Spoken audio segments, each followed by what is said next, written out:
तो अब आते हैं उन सवालों पर जो कि इस मूवी में अधूरे छोड़ दिए गए और जिनके जवाब हम चाहते हैं कि पार्ट 2 हमें दे। अब हाँ, ये मूवी देखो ऐसी फील तो होती है कि भाई इसमें कुछ भी इनकम्प्लीट नहीं है, मगर इस मूवी में कुछ ऐसे सवाल छोड़ दिए गए जिनका जवाब हमें डायरेक्टली नहीं दिया गया है, मगर उम्मीद रख सकते हैं कि पार्ट 2 में हमें वो चीज़ें जानने के लिए मिले। तो चलो फिर एक एक करके उन सवालों का जवाब ढूंढते हैं।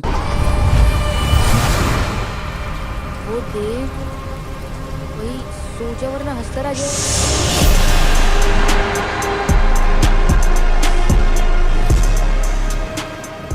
पहले एंडिंग की बात कर लेते हैं। तो एंडिंग में हमने देखा था, जो हमें एंडिंग दिखाई गई थी वो कुछ इस तरह की थी जो कि हम सबको सेटिस्फाई करती है। हालांकि मूवी की देखो ऑल्टरनेट एंडिंग भी थी, जिसमें भाई हमें हमारा विनायक का बेटे का कैरेक्टर भाई वो अपने विनायक की बॉडी को भाई खींचते हुए लेके जाने के दिखाने वाला था, जो कि कहीं ना कहीं देखो रिप्रेजेंट कर रहा था इस बात को कि विनायक का बेटा अपनी पूरी जनरेशन के लालच को ढो के ले जा रहा है, पूरा खींच रहा है उसे, जो कि भाई बहुत अच्छा सीन होता, लेकिन भाई शायद कुछ और उसमें प्रॉब्लम आ जाती, मगर जो एंडिंग दिखाई वो भी काफ़ी अच्छी थी।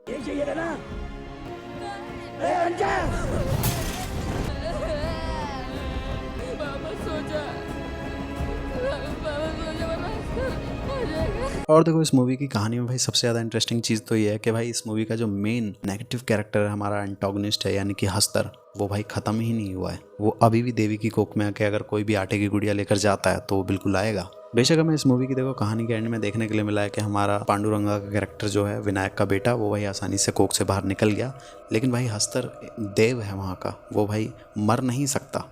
और इस मूवी की देखो कहानी में सबसे अच्छी चीज़ ये लगती है कि भाई हमारा जो हस्तर का कैरेक्टर है वो कभी बाहर नहीं आता, ना ही वो किसी के पास जाता है, ना ही उसका हॉरर मूवी का कुछ ऐसा है कि भाई कोई बुरा फेस बनाएगा या फिर कुछ बाहर जाएगा, कोई किसी के पीछे लग जाएगा, किसी को वश में कर लेगा। नहीं, यहाँ पर हमारे कैरेक्टर्स भाई इतने लालची है कि वो खुद जाते हैं उसके पास, और यही चीज़ देखो इस कहानी को और ज़्यादा इंटरेस्टिंग बनाती है। का पंजा उठा के ले आते हैं, हम बहुत सारी गुड़िया लेके जाएंगे ना। वो एक खाएगा, हम दूसरे फेंकेंगे, दूसरे खाएगा, तीसरी। पर फिर भी देखो पार्ट 1 काफ़ी अच्छा था और भाई मैं इसको और भी आगे देखना चाहता हूँ मैं इसकी कहानी को, मगर पार्ट 1 में भाई हमारे पास कुछ ऐसे सवाल छोड़ दिए गए थे जिनका भाई हमें जवाब नहीं मिला, और भाई वो बहुत ही इंटरेस्टिंग सवाल है और वो शायद इसकी पूरी कहानी को कहीं और लेकर चले जाएंगे। डरा नहीं रहा हूँ, तुम्बाड़ के लिए तैयार कर रहा हूँ। इसकी कहानी देखो हमें कई सारे भाई सवाल भी हम पर छोड़कर जाती है। हमें अब तक देखो दादी की पूरी कहानी नहीं पता, और वो इस मूवी के अंदर थी भी, मगर भाई मूवी की लेंथ बढ़ने की वजह से या फिर शायद स्टोरी से डाइवर्ट होने की वजह से वो पूरी स्टोरी मूवी में से हटा दी गई। विनायक के पूर्वजों ने कैसे कब भाई ये वाड़ा बनाया, ये मंदिर बनाया पूरा हस्तर का, इसके बारे में भी ज़्यादा इन्फॉर्मेशन नहीं मिली है। सरकार अंधा था इस बात की भाई देख के उसकी आंखों से लगता तो है, और भाई इस बात की कोई श्योरिटी नहीं है। और अगर वो अंधा नहीं भी था तो फिर सिर्फ दादी ही क्यों जाती थी अंदर, इस बात का भी कोई जवाब नहीं मिला हमें मूवी में। फिल्म में एक जगह पर विनायक की वाइफ ने ये बात बोली थी कि जो भी उसके बारे में बुरा सोचता है, उसके साथ बुरा करता है तो उसकी मौत हो जाती है। जो भी मेरे से बुरा बर्ताव करेगा वो गुजर जाएगा। शायद कहीं ना कहीं भाई ये कर्मा ही था कि भाई विनायक की डेथ हुई एंड में, या फिर शायद भाई हमें तुम्बाड़ से उसकी वाइफ का भी कोई कनेक्शन देखने के लिए मिल सकता है फ्यूचर में, या फिर ऐसा भी हो सकता है कि विनायक की वाइफ कोई विच या फिर कोई और हो जिसके इस तुम्बाड़ के बारे में सब कुछ पता हो। कल तुम भी तुम्बाड़ जाओगे, लेकिन वहाँ क्या है पता नहीं, वहाँ करना क्या है।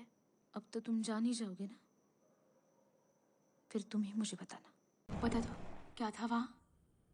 वो बाबा और मेरे बीच की बात है, तू घर संभाल आई। शुरुआत में हमें जिस स्टैचू को दिखाकर हस्तर से इंट्रोड्यूस किया जाता है उसमें हस्तर थोड़ा सा अलग दिखता है, लेकिन जो कोक के अंदर है वो हस्तर थोड़ा अलग दिखता है। तो डाउट कहीं ना कहीं ये भी आता है कि ये हस्तर दोनों सेम ही है या फिर अलग अलग है या फिर ये कोई और है, क्योंकि भाई जो हमने स्टैचू वाला देखा था उसके सर पे क्राउन नहीं है, लेकिन जो कोक के अंदर है उसके सर पर क्राउन है। एंड स्टैचू वाला हस्तर थोड़ा सा हेल्दी लग रहा है, थोड़ा सा मोटा लगता है, लेकिन जो कोक के अंदर रहता है वो भाई काफ़ी सूखा पतला सा है। अब हो सकता है कि चलो अनाज की भूख होगी या फिर सूख गया बंदा पतला हो गया, बट थोड़े से फ़र्क तो हैं। क्योंकि देखो स्टैचू वाला हस्तर जो है वो थोड़ा सा डिसेंट दिख रहा है, वो थोड़ा सा लग रहा है कि नॉर्मल है, लेकिन जो कोक के अंदर रहता है वो भाई प्रॉपरली एक डिमोनिक एंटिटी दिखता है।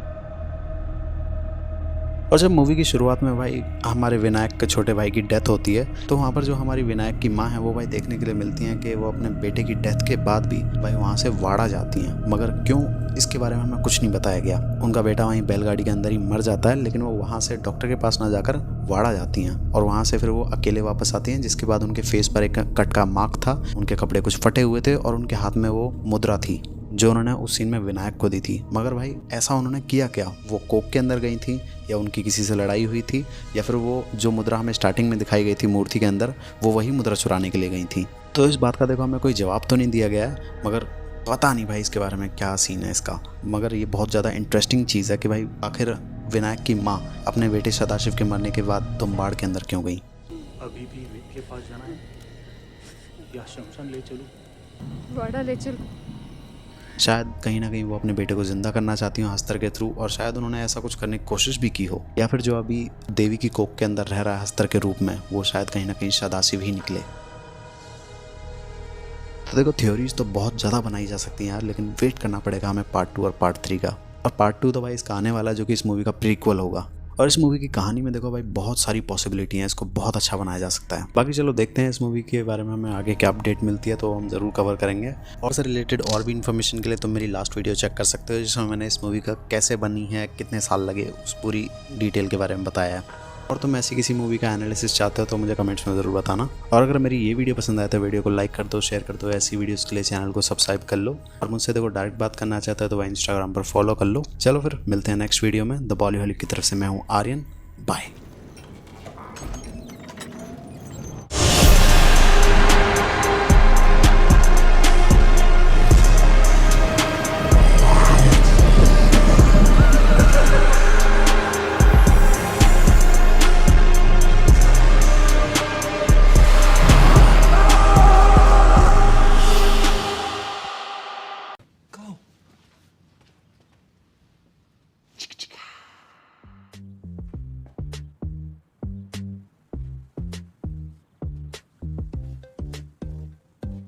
You're still here.